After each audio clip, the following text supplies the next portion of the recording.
Por, çfarë duhet bëjë LDK-ja tashmë, ndoshta në ndritjen e zgjedhjeve, jo këtë vit, por ndoshta vitin tjetër me zgjedhjen e presidentit, çfarë nuk shkoi siç duhet për të arritur maksimumin në LDK-ja? Po LDK-ja thatë edhe ju, pra nëse llogarisim që në zgjedhjet e fundit, pra në 2021 kemi patur diku 100.000 vota të LDK-s, tani kemi 171.000, pra kemi rreth 70% rritje të bazës votuese të LDK-s. Kjo nuk do të thotë që është rezultati që ne kemi pretenduar, pra kemi pretenduar shumë më lart se kjo, por fundja është një rezultat i pëlqyeshëm nëse ke rritje 70%.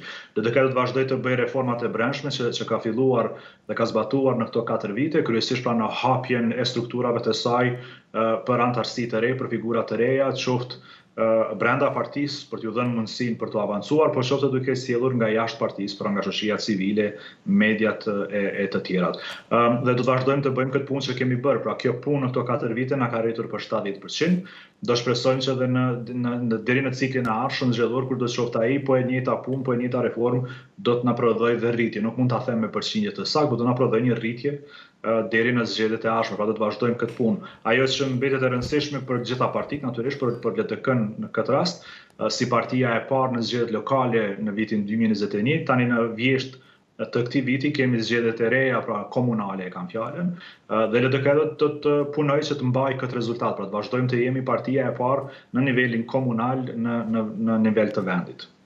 Por, padyshim, me që përmendë komunat, zgjedhjet janë aty, ato komunale, çfarë synon LDK-ja?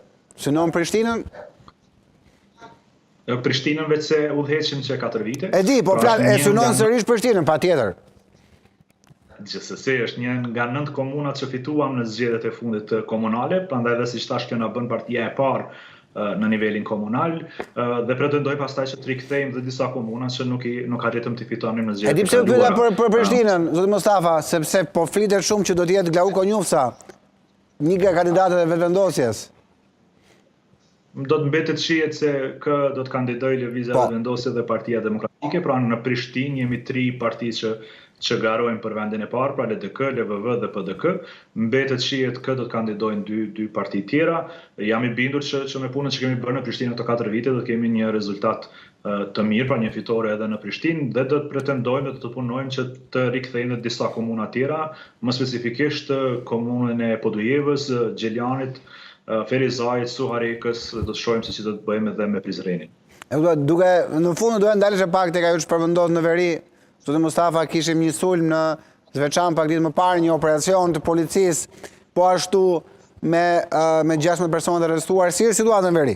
Nëse mund të bëjmë një krahasim me 4 vite më parë, sepse në paktën në opinionin publik, nëse Kurti ka një merit edhe mes shqiptarëve të Shqipërisë, është ajo çfarë po bën në veri, sjellja me veriun, që ka shkuar policia atje, paktën kjo merit i njihet Albin Kurtit. Por nga ana tjetër keni kritikat tuaja, padyshim, dhe ato duhet të dëgjoj. Si është situata në veri krahasuar me 4 vite më parë?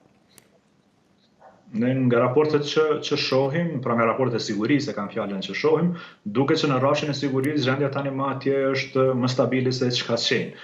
Në rrafshin politik nuk vazhdon të jetë jo stabile. Ajo pjesë e Kosovës do duhet të ketë një zgjidhje afatgjatë politike, jo vetëm në rrafshin e sigurisë, por dhe politike.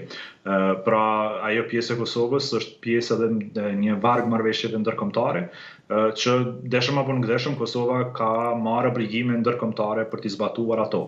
Pra kjo jo për ndonjë arsye, por për të krijuar një stabilitet afatgjatë politik në atë pjesë të Kosovës, por edhe në gjithë Kosovën. Pra në rrafshin e sigurisë, raportet tregojnë për një stabilitet të paktën në rrafshin afat shkurtër, në rrafshin afat mesëm me afat gjatë, edhe aspekti i sigurisë do të ndikohet nga stabiliteti politik në atë pjesë të vendit. Mbetet një nga çështjet kryesore politike, qoftë të brendshme, veçanërisht të jashtme, të Kosovës për cilën do të qeveri deri në zgjidhjen përfundimtare të një marrëveshje përfundimtare gjithëpërfshirëse në mes të Kosovës dhe Serbisë, që në qendër duhet të ketë njohjen reciproke në mes të dy shteteve.